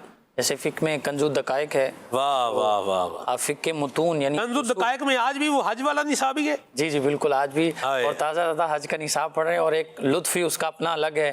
اور پھر آپ نے ابتدا کے اندر ہی جو ہے وہ حج کی بات کی ہے، اور امام المتکلمین مولانا نقی علی خان رحمۃ اللہ علیہ کے حج کی آپ نے بات کی، اور جو ورفتگی اور کس انداز میں آپ کا سفر حج تھا. تو بزرگان دین کے حج کے جو واقعات ہیں ان سے تو ایک اپنا ہی جو ہے وہ لطف والا معاملہ ہوتا ہے. تو حج میں حج کا نصاب ہے، اور دیگر زکوٰۃ کا کتاب و زکوٰۃ کا جو ہے وہ اس کے اندر ہے، اور اسی طرح کچھ کنز الدقائق میں کتاب و زکوٰۃ بھی پڑھا رہے ہیں. کتاب و زکوٰۃ بھی. ماشاءاللہ. اور اچھا، کتاب و زکوٰۃ میں مزے کی بات یہ ہے کہ نارملی اس میں جو سوائمہ جانور ہوتے ہیں ان کی قربانی کو خاص طور پر، ان کی زکوٰۃ کا خاص طور پر نصاب شامل کیا گیا ہے، جس کی طرف توجہ عام طور پر کم ہوتی ہے، بلکہ نہ ہونے کی برابر ہی. ایسے ہی ہے. یہ سائمہ جانور کی پوری ایک ٹرمینالوجی ہے، اور اس کی وضاحت میں نہیں جانا چاہتا. مختصر بات جو ہے نا وہ یہی ہے کہ جن لوگوں کے پاس بھیڑ بکریاں اور گائیں بھینسیں وافر مقدار میں ہیں، اور وہ سال کا اکثر حصہ چراگاہ میں کیا ہیں، چر رہی ہیں، اور رکھا ان کو اسی لیے ہے کہ ان سے کیا کرنا ہے، دودھ حاصل کرنا ہے، اور افزائش نسل جو ہوگی وہ اس سے لینی ہے. تو اب اس پر بھی زکوٰۃ ہے. ایسے ہی بڑی تعداد ہے جن کے پاس بکریاں، اتنی بکریاں ہیں کہ بندہ حیران ہو جائے. ایسے ہی ایک ہمارا چل رہا ہے ایک پروگرام، اللہ کرے وہ اس کا آئیڈیا جو ہے نا وہ ڈسکس ہوا ہے کل. یہ ایگزیکیوشن میں اگر آ گیا تو اللہ کی رحمت سے آپ کو زبردست اور ایک جدید انداز میں اللہ نے چاہا تو بہت کچھ دیکھنے کو ملے گا اللہ پاک کے کرم سے. تو جن کے پاس جانور ہیں تو وہ اپنے جانوروں کی بھی کیا کریں، زکوٰۃ ادا کریں. یہ جن کے پاس یہ سائمہ جانور کیٹیگری پائی جاتی ہے. تو یہ میں نے کچھ اس کا مختصر سا عرض بیان کر دیا آپ نے. جی ہاں جی. مطلق جو اصول اس کی جو ایک مین اس کی یوں بولیے کہ ایک بات ہے موٹی سی، وہ میں نے عرض کر دی ہے. تو بکریاں ہیں، گائیں ہیں، بھینسیں ہیں، اونٹ بھی ہوتے ہیں خالد بھائی. جی جی یہ آپ چلے جائیں یہ بلوچستان میں ایسا ہی لوگوں کے پاس بہت اونٹ ہوتے ہیں. ایسا ہی ایسا ہی چولستان میں آپ چلے جائیں، اسی طرح آپ یہ تھر میں جو ہے وہ آپ آ جائیں تو یہاں پر بھی آپ کو ملیں گے اونٹ. ایسا ہی ہے کراچی میں تو پوری اونٹ منڈی بھی لگتی ہے، ایسا ہی لوگ ایسا ہی جو ہے وہ اونٹ قربان بھی کرتے ہیں. اور کیا ہی بات ہے. اور اونٹ بھی میں آپ کو عرض کروں، اونٹ بھی مختلف نسل کے اور مختلف قسموں کے ہوتے ہیں. ایسا ہی ہے. ہمارے یہاں بھی اگر صرف پاکستان کو اگر دیکھ لیا جائے تو اس کے بھی مختلف خطوں میں پائے جانے والے اونٹ کیا ہیں؟ مختلف ہیں. اب یہ اس پر چلیں گے تو آپ آگے چلتے ہی جائیں گے. واپس حضرت نقی علی خان رحمۃ اللہ علیہ کی جو ہے وسیلت پر ہم آتے ہیں. یہ کس سے مرید تھے استاد نقی علی خان رحمۃ اللہ علیہ؟ الحمدللہ عز وجل یہ اپنے بیٹے امام احمد رضا رحمۃ اللہ علیہ کے ساتھ ہی جو ہے ماریرہ شریف حاضر ہوئے. سبحان. اور جب حضرت شاہ آل رسول ماریرہ رحمۃ اللہ علیہ کی خدمت میں یہ حاضر ہوئے، اور یہ بہت بڑے پائے کے بزرگ تھے حضرت شاہ آل رسول.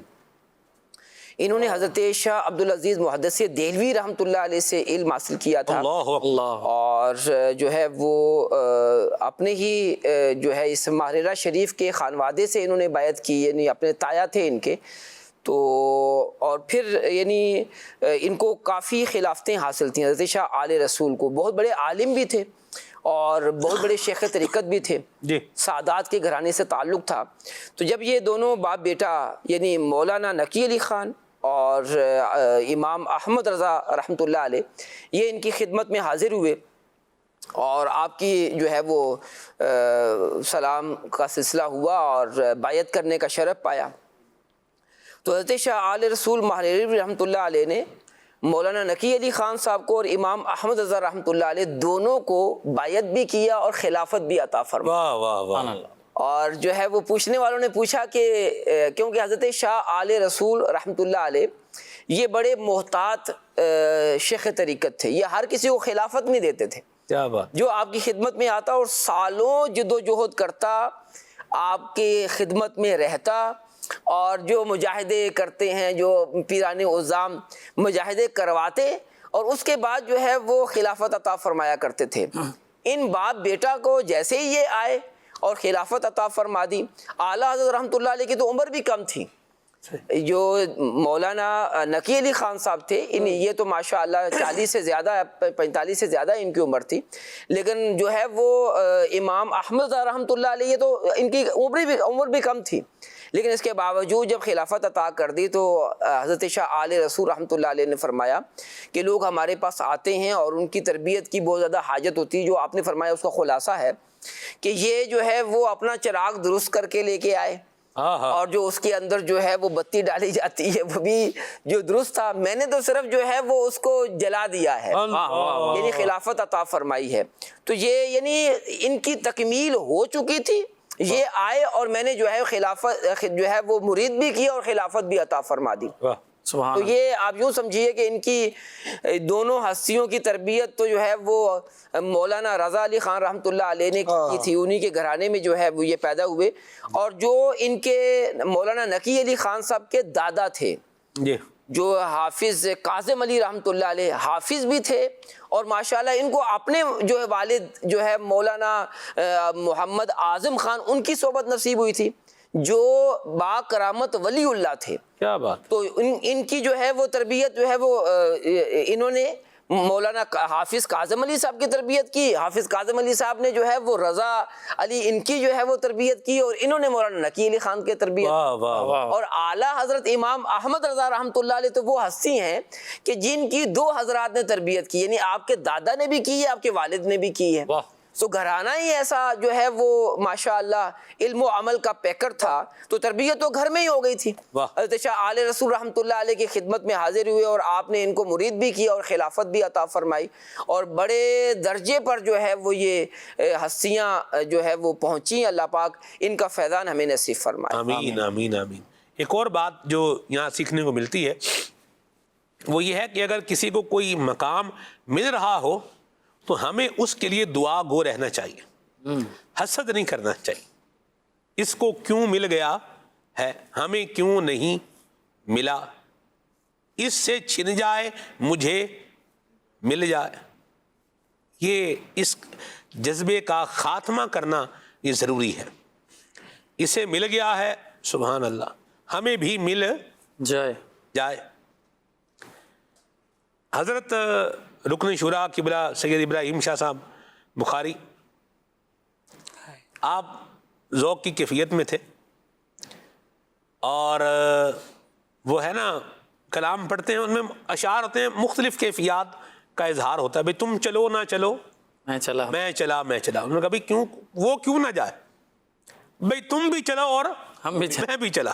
سبحان اللہ، کیا بات ہے جی. یہ بھی ایک کیفیت والی بات ہے.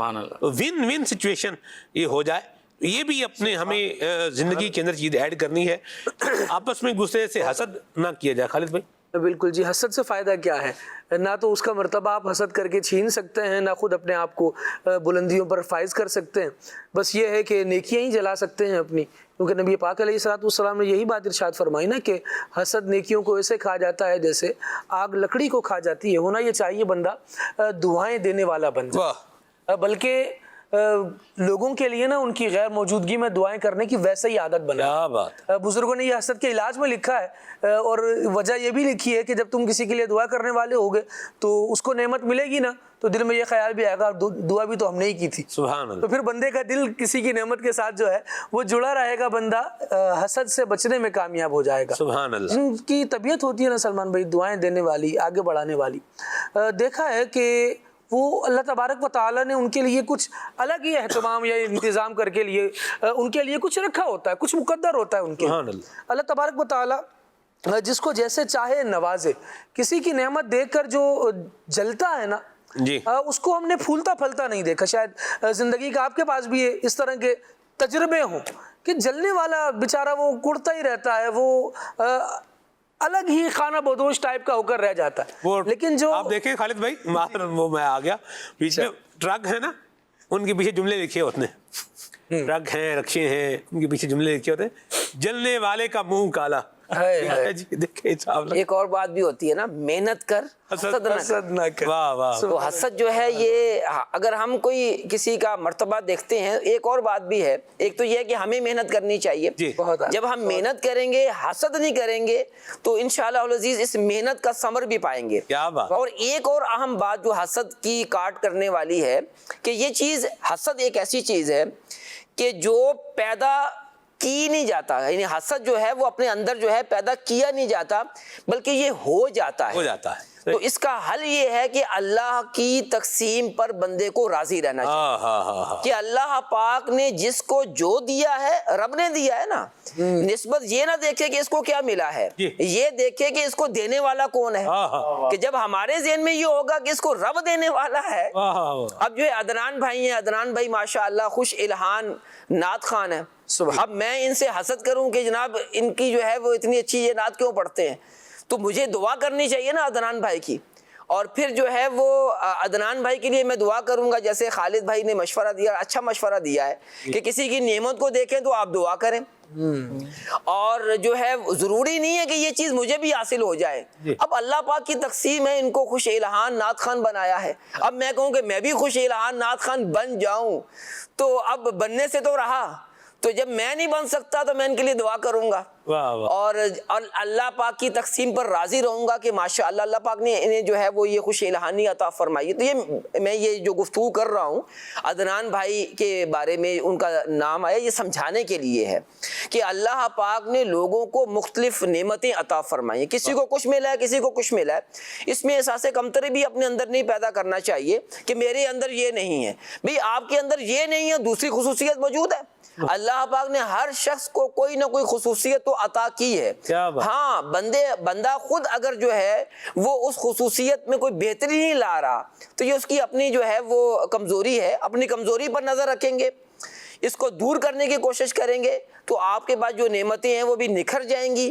اور اگر ہم صرف جو ہے دوسروں کو ہی دیکھتے رہ جائیں گے، پھر جلتے رہیں گے، تو اس کا بقول خالد بھائی کی اور بالکل درست بات ہے کہ پھر اس طرح جلنے سے کچھ حاصل ہونے والا نہیں ہے. ایسی بات. اللہ ہمیں عافیت عطا فرمائے. کال دیتے ہیں ناظرین کی، پھر انشاءاللہ آگے چلتے ہیں. جی محمد شاہد رضا اتاری ظاہر پیٹ پنجاب سے عرض کر رہا ہوں۔ رکن شورا حاجی محمد شاہد اتاری المدنی صلی اللہ الباری کی بارگاہ میں سلام عرض ہے، اور آپ کی خدمت میں عرض ہے کہ کیا سیدی اعلیٰ حضرت کے مزارت پر حاضری کا شرف حاصل ہوا؟ اگر شرف حاصل ہوا تو وہاں کی کیفیت کیا رہی؟ اور دوسرا، آپ کا پسندیدہ نعتیہ کلام کون سا ہے، اور کیا آپ نے خود بھی کبھی نعتیہ کلام معروف انداز میں پڑھا؟ اگر پڑھا تو برائے مدینہ ہمیں بھی سنا دیں، جزاک اللہ۔ سبحان اللہ۔ سب سے پہلے انہوں نے کہا کہ بریلی شریف آپ کی حاضری ہوئی ہے مزار اعلیٰ حضرت پر، تو تصور میں تو کئی مرتبہ حاضری کا شرف پایا ہے، اور جہاں پر مولانا نقی علی خان رحمۃ اللہ علیہ کا مزار ہے، یہ سول لائن قبرستان ہے، وہاں پر ہے، یہ کتابوں میں ہی پڑھا ہے، تو اس طرح جو ہے وہ کئی دفعہ تصور میں اور تصویریں بھی مل جاتی ہیں، تو الحمدللہ عز و جل یوں تو شرف حاصل ہوا ہے۔ خواہش ضرور ہے کہ اعلیٰ حضرت رحمۃ اللہ علیہ کے دربار پر انوار پر آپ کے والد صاحب کے، آپ کے دادا حضور کے دربار پر حاضری کا شرف حاصل ہو جائے، اور یہ سعادت مندی کی بات ہے کہ بندہ جو ہے وہ ان پاک ہستیوں کے مزارات پر حاضر ہوتا ہے۔ میں اپنے بچپن کی ایک بات بتاتا ہوں کہ ہمارے والد صاحب جو ہیں وہ حضرت داتا گنج بخش سید علی حجویری رحمۃ اللہ علیہ کے مزار پر انوار پر جایا کرتے تھے، اور آپ کا معمول تھا کہ ہر جمعرات کو جاتے تھے۔ کیا بات! تو ہمیں بھی جو ہے وہ ساتھ جانے کا شرف حاصل ہوتا تھا، تو دربار شریف پر تو حاضری ہوتی ہی تھی، تو اس کے ساتھ ساتھ جو ہے حضرت شاہ ابو الحسنات سید محمد احمد قادری رحمۃ اللہ علیہ، تو ہم ان کے مزار پر بھی جو ہے وہ حاضری دیتے تھے، اور ان کا جو کتبہ لکھا ہوا تھا، اور ہمیں جانتے نہیں تھے کہ یہ کتنی بڑی ہستی ہیں، بس وہ کتبہ پڑھا کرتے تھے، اور پھر جب واپسی جب ہوا کرتی تھی تو ساتھ ہی جب داتا گنج بخش رحمۃ اللہ علیہ کے مزار پر انوار سے باہر نکلیں تو وہاں پر ایک برکاتی مسجد آتی ہے، تو وہاں پر جو ہے وہ ہمارے والد صاحب بعض دفعہ مغرب کی نماز وہاں پڑھتے تھے، عصر کی نماز تو داتا حضور کے جو ہے مسجد وہاں پڑھتے تھے، اور نماز مغرب جو ہے بعض دفعہ جو ہے برکاتی مسجد میں پڑھتے تھے، کیونکہ نماز مغرب کے فوراً بعد ہی جو ہے ہمیں گاڑی جو ٹرانسپورٹ ہوتی ہے وہ گاڑی ہمیں نماز مغرب کے بعد ہی ملا کرتی تھی، اس کے وہ آخری گاڑی ہوتی تھی، اس کے بعد اس زمانے میں جو ہے وہ گاڑی نہیں ہوتی تھی، اس لیے جو ہے وہ تھوڑا باہر نکل کر نماز مغرب برکاتی مسجد میں پڑھتے تھے۔ اور جب ہم وضو خانے پر جب وضو کیا کرتے تھے تو سامنے حضرت شاہ البرکات سید احمد قادری رحمۃ اللہ علیہ کا مزار، یعنی ان کے جو ہے چھوٹے بھائی شاہ ابو الحسنات سید محمد احمد قادری رحمۃ اللہ علیہ کے چھوٹے بھائی سید احمد قادری رحمۃ اللہ علیہ کا مزار جو ہے وہ برکاتی مسجد کے وہاں سے جو ہے وہ نظر آتا تھا، کھڑکی سی ہوتی تھی۔ تو الحمدللہ عز و جل بچپن سے ہی جو ہے وہ ان دونوں ہستیوں کے مزار پر جو ہے وہ حاضری کا شرف حاصل ہوا، تو مزارات پر حاضری کا شرف پانا یہ بہت سعادت کی بات ہے۔ یہ خود بھی جو ہے وہ بزرگان دین کے مزارات پر حاضری دینی چاہیے، اور اپنے بچوں کو بھی لے جانا چاہیے کہ جب جو ہے بچپن میں ہی جب آدمی جو ہے وہ ان ہستیوں کے مزارات پر حاضری کا شرف پاتا ہے، پھر آئندہ آنے والی زندگی میں جو ہے ان کی برکات نصیب ہوتی ہیں۔ سبحان اللہ۔ اور باقی جو ہے وہ نعت کون سی پسند ہے اور نعت پڑھنی چاہیے تو یہ پھر انشاءاللہ اگر پھر کسی اور موقع پر عرض کروں۔ نعت لکھنے کا بھی سوال تھا جی، آپ نے کبھی لکھی بھی ہے نعت؟ جی لکھنے کا تو ایسا موقع نہیں آیا۔ اور بھی ایک بات اور بھی تھی، اگر کبھی آپ کو پسند ہے آپ نے پڑھی ہو تو سنا دیں۔ پڑھنے کا تو وہ تو بتا دیا، پھر جواب دوں گا، اور ایک اور بات بھی تھی اس میں۔ چلیں نعتیہ کلام پسند ہے آپ کو؟ جی اچھا یہ بھی تھا، ٹھیک ہے جی، کال لیتے ہیں۔ محمد ارسلان اتاری مدینہ الاولیاء ملتان شریف سے بات کر رہا ہوں۔ مولائے اکثر علیہ کہتے کہتے میں آج کا موضوع بھی بہت ہی پیارا ہے۔ سلمان بھائی آپ سے عرض ہے کہ آپ علامہ جامی کے موضوع پر بھی گفتگو فرمائیں، اور عدنان بھائی سے عرض ہے آپ یہ والا کلام سنا دیں، تنم فرسودہ جام پارا۔ مرحبا، ماشاءاللہ، بہت پیارا مشورہ دیا آپ نے، بالکل پروگرام کریں گے جی۔ میں علی بات کر رہا ہوں پیر محل سے، تو آپ یہ کلام سنا دیں ہمیں۔ وہی شہر محبت یہاں مصطفیٰ ہے، وہی گھر بسانے کو جی چاہتا ہے۔ بہت بہت مہربانی، شکریہ جناب۔ اللہ برکت دے آپ کو۔ میسیج بھی لیتا ہوں، مجھ کو درپیش ہے پھر مبارک سفر، کلام سنائے ملتان سے میسیج ہے۔ واہ سبحان اللہ۔ ابھی تو اے حسن قصد مدینہ نہیں رونا ہے یہی، اے اور میں کس بات، اے حسن قصد مدینہ نہیں رونا ہے یہی، اور کس بات کا میں آپ سے شکوہ کرتا، بخت خفتار مجھے روزے پہ جانے نہ دیا، بخت خفتہ جلا ہوا بخت ہائے بخت خفتہ نے مجھے روزے پہ جانے نہ دیا، چشم و دل سینے کلیجے سے لگانے نہ دیا۔ اللہ ہم سب کو ذوق والی اور شوق والی مکہ مدینہ کی حاضری عطا فرمائے، اور حج مبرور کی سعادت بھی اللہ تعالیٰ اسی سال بھی اور زندگی میں ہر سال اللہ نصیب فرمائے، آمین۔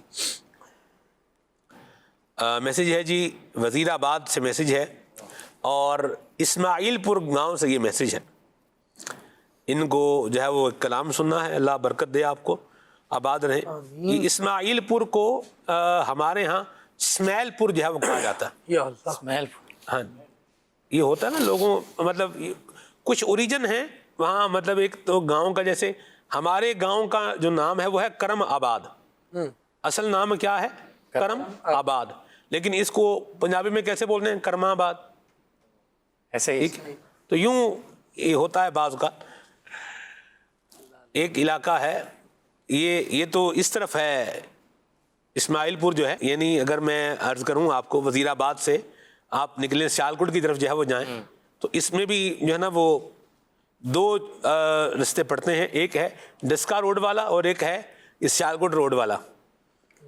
تو یہ اسماعیل پور جو ہے نا یہ اسی سمت میں دوسری اس طرف جو ہے وہ آتا ہے۔ بھارت چلیں بال کہاں آتا ہے یہ تو اب میں بتا بھی دوں گا کہاں آتا ہے، ناظرینوں کو پتہ چل جانا کدھر آتا ہے، تو اللہ عافیت عطا فرمائے۔ ایک اور ہے جو ہے پٹھان والی، یہ بھی ایک جو ہے نا وہ علاقے کا نام ہے۔ اچھا چلیں بھارت یہ سے وہ پرانی باتیں جو ہے وہ یاد آ گئی۔ آگے چلتے ہیں جی، کہہ رہے ہیں کہ جی تلاوت قرآن کی اپریسیشن کا میسیج ہے، جزاک اللہ خیرہ، بہت شکریہ جی۔ کلام سنا دیں، کیا بتاؤں کیا مدینہ ہے، اللہ برکت دے آپ کو، سن لو خدا کے واسطے اپنے گدا کی عرض، یہ کلام سنائیں۔ ٹھیک ہے، یہ عدنان بھائی جو ہے وہ کلام سنائیں، کعبہ دکھا دے مولا۔ ٹھیک ہے جی، علی شہزاد بھائی کو کلام سننا ہے، لو مدینے کی تجلی سے، جزاک اللہ خیرہ، کلام سنا دیں المدد تاجدار مدینہ۔ خانپور سے جناب میسیج ہے، اے مور ٹھہر جا مدینے تے جا لواں، کلام سنا۔ ٹھیک ہے جی، قسمت کے موضوع پر بات ہونی چاہیے، اس پر بات کی جائے، جزاک اللہ خیرہ۔ اور ساتھ میں ایک شعر بھی لکھا ہوا ہے میسیج میں، شعر پر میرا خیال ہے تبصرہ میں نہ ہی کروں تو بہتر ہے، آگے چلتے ہیں، کال لیتے ہیں۔ میرا نام محمد سلیم ہے۔ گناہوں سے مجھ کو بچا میرے مولا، مجھے نیک انسان بنا میرے مولا، سنا دیں۔ اللہ برکت دے آپ کو جی۔ میرا نام محمد اعظم اتاری ہے، میں پتوں کی پنجاب سے ہوں۔ ہم نے کلام مفتی احمد یار خان نعیمی رحمت اللہ تعالی علیہ سنا ہے، خاک مدینہ ہوتی میں خاک سار ہوتا۔ واہ بھائی واہ، ماشاء اللہ، کیا بات ہے جی، پتوں کی سے آپ نے جو ہے وہ کال بھی کیا، کیا پیارے کلام کی فرمائش کی ہے، یونیک فرمائش کی ہے، اللہ برکت دے آپ کو۔ سرگودا سے میسیج ہے، حاجیو آؤ شہنشاہ کا روزہ دیکھو، کلام سنائیں۔ مرحبا، ایک اور کال لیتے ہیں۔ کریم آباد سے محمد شکیل ممن عرض کر رہا ہوں، اللہ تعالیٰ قبلہ امیر اہل سنت کا سایہ ہم سب پر تعداد دائم و قائم رکھیں، اور امیر اہل سنت کی عمر میں عمل میں ایمان بالخیر کے ساتھ برکت عطا فرمائے، اور آپ کے پروگرام کو دن 25ویں رات 26 تک عطا فرمائے۔ یہ کلام سنا دیجیے گا۔ میں مدینے چلا، اللہ برکت دے آپ کو۔ علی مغل صاحب ہیں جی کشمیر مظفر آباد سے، واہ، تحصیل ہے ہٹیاں بالا، سبحان اللہ، اللہ برکت دے آپ کو جی۔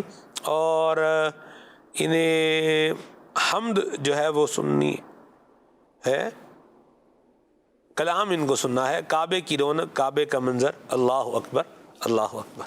چلیے جی، عدنان بھائی سے کچھ کلام سنتے ہیں۔ صلو الحبیب صلی اللہ تعالی علی محمد صلی اللہ علیہ وسلم۔ کیا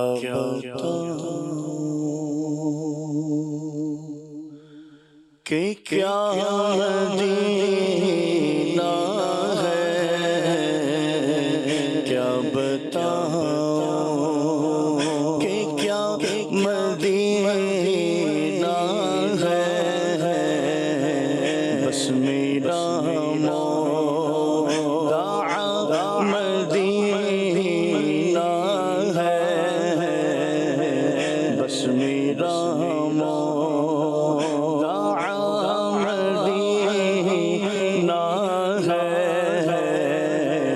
کیا بتاؤں اٹھ کے جاؤں کہاں مدینے سے اٹھ کے جاؤں کہاں مدینے سے کیا کوئی دوسرا مدینہ ہے کیا کوئی دوسرا مدینہ ہے کیا بتاؤں کہ کیا مدینہ ہے دل فدا ہے مدینے والے پر دل فدا ہے مدینے والے پر دل منور میرا مدینہ ہے دل منور میرا مدینہ ہے کیا بتاؤں میں کیا بتاؤں کہ کیا مدینہ ہے خاک مدینہ ہوتی خاک مدینہ ہوتی میں خاک سار ہوتا خاک مدینہ ہوتی میں خاک سار ہوتا ہوتی رہے مدینہ میرا غبار ہوتا ہوتی رہے مدینہ میرا غبار ہوتا آقا اگر کرم سے طیبہ مجھے بلاتے آقا اگر کرم سے طیبہ مجھے بلاتے روزے پہ صدقے ہوتا روزے پہ صدقے ہوتا ان پر نثار ہوتا ہوتی رہے مدینہ میرا غبار ہوتا سالک ہوئے غم کے وہ بھی ہوئے ہمارے سالک ہوئے غم کے وہ بھی ہوئے ہمارے مضطرب کو لیکن مضطرب کو لیکن نہیں اعتبار ہوتا خاک مدینہ ہوتی میں خاک سار ہوتا ہوتی رہے مدینہ میرا غبار ہوتا تنم فرسودہ جا پارا ہجرا یا رسول اللہ تنم فرسودہ جا پارا ہجرا یا رسول اللہ دلم پجبر بابارا دلم پجبر بابارا دلم پجبر بابارا سیا یا رسول اللہ تلم فرسودہ جا پارا ہجرا یا رسول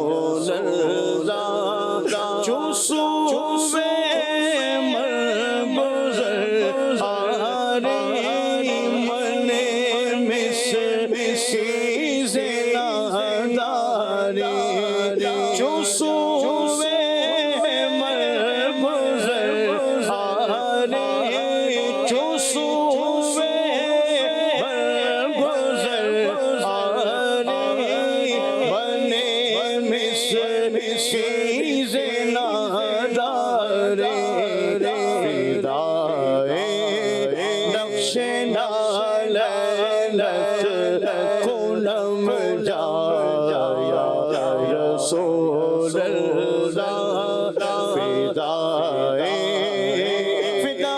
نقش نالت فدائے نقش نالت نقش نالت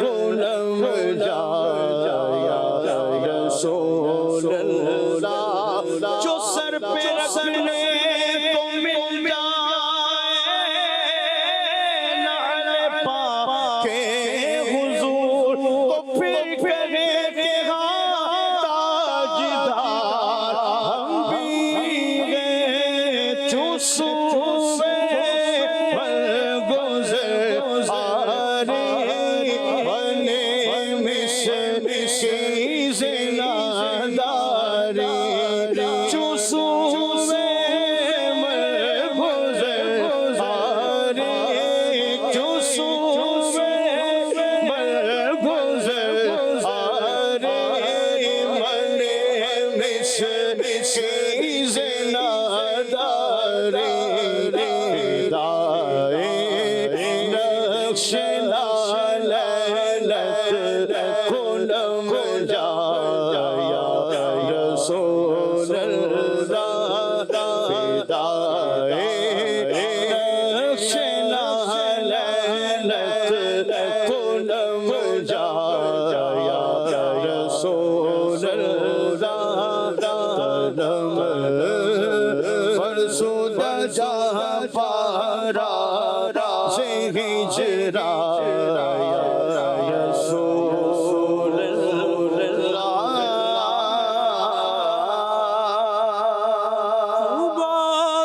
بازوئے شفاعت را بازوئے شفاعت را شاہی پر گناہگارا بازوئے شفاعت را بازوئے شفاعت را شاہی پر گناہگارا یا رسول اللہ بازوئے شفاعت را شاہی پر گناہگارا کل بحروں میں جا میرا درا یا رسول اللہ کل بحروں میں جا میرا درا یا رسول اللہ فرسود شفارا سے ہجرا یا رسول اللہ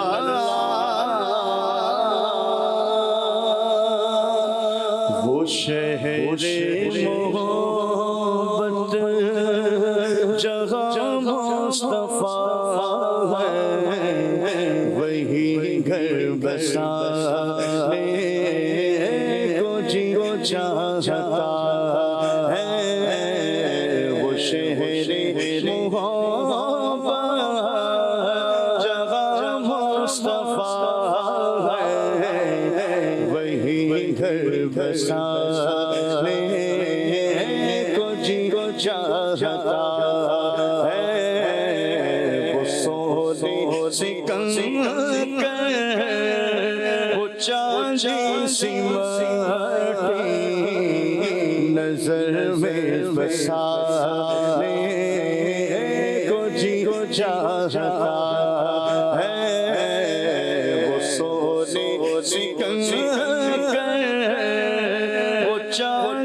سماتی نظر میں بسانے کو جی چاہتا ہے، جو پوچھا نبی نے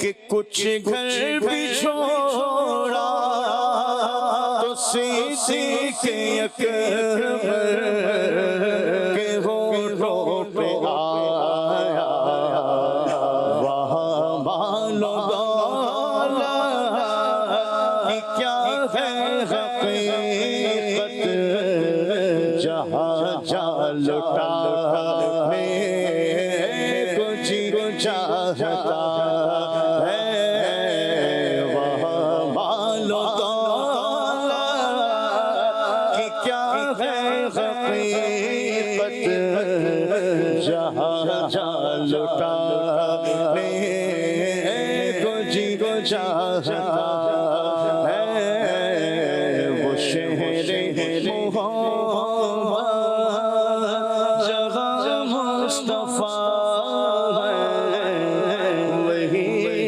گھر بسانے کو جی چاہتا۔ مرحبا۔ میسیج ہے عدنان شیخ بھائی نے، ایک سوال ہے، عدنان شیخ بھائی نے کبھی حاجی مشتاق کے ساتھ کلام پڑھا رحمۃ اللہ تعالی علیہ؟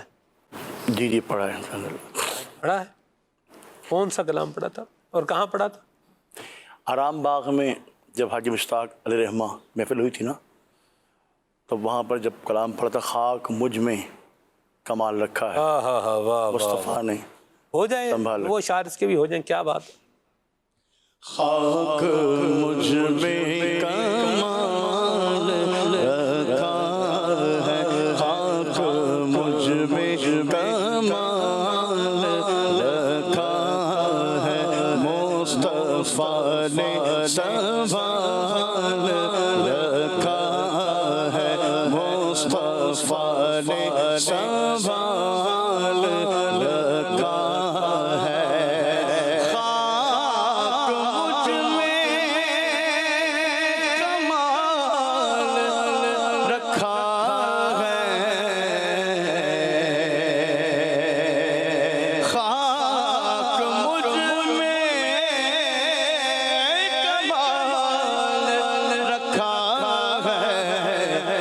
مصطفیٰ نے سنبھال رکھا ہے، مصطفیٰ نے سنبھال رکھا ہے، اور میرے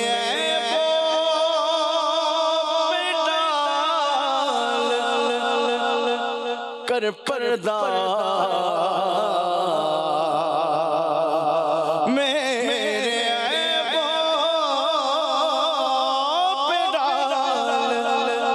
پردہ مجھ کو اچھوں میں ڈال رکھا ہے، مجھ کو اچھوں میں ڈال رکھا ہے، اور تیرا اعجاز کب کمر جاتا، تیرا اعجاز کب کمر جاتا، آقا تیرے ٹکڑوں نے پال رکھا ہے، تیرے ٹکڑوں نے پال رکھا ہے، مصطفیٰ نے سنبھال رکھا ہے، مصطفیٰ نے